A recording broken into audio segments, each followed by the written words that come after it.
Doctor Dhananjay Datar यांनी बऱ्याच मुलाखतींमध्ये आपल्या गरिबीतून वर येण्याचा उल्लेख केलाय। अमरावतीतलं शिरखेड त्यांचं गाव। शाळेत जाताना पायात चप्पल नसायची, पावसात अंगावर गोंडपाट ओढून जावं लागायचं। वडिलांच्या कामामुळे सारखं घर बदलण्याची पाळी यायची।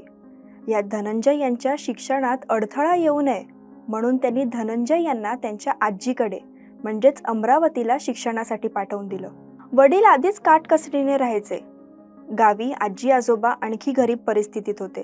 1973 मध्ये त्यांचे वडील हवाई दलातून रिटायर्ड झाले। व्यवसायाच्या आठवणीविषयी डॉक्टर धनंजय दातार सांगतात की वडिलांनी बऱ्याच लोकांचे मित्रांचे सल्ले ऐकले होते, त्याप्रमाणे तेही दुबईला गेले। 2 वर्षात कर्ज काढून जेबेल अली येथे स्टोअर मॅनेजर म्हणून नोकरी केली। 1984 मध्ये त्यांच्या वडिलांनी जेबेल अली येथील नोकरी सोडून 4500 दिरहम करन्सी गुंतवणूक करून त्यांनी दुबईमध्ये पहिलं दुकान उघडलं। सुरुवातीला ते फक्त किराणा मालाचं दुकान होतं। कमाल म्हणजे दुकानात भारतीय बांधव मोठ्या संख्येने त्यांच्या दुकानाला भेट देत आहेत हे त्यांना जाणवलं। भारतीय ग्राहक हक्काने आणि त्यांना लागणाऱ्या रोजच्या वापरातल्या गोष्टींची मागणी करत होते।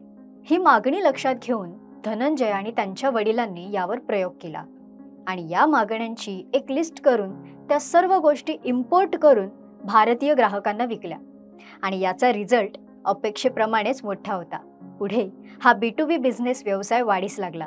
पण आपल्या व्यवसायाच्या वाढीसाठी दुकान जरी स्वतःचं असलं तरी धनंजय यांनी पाठीवर धान्य मालाची 50 किलोची पोती वाहिलेत।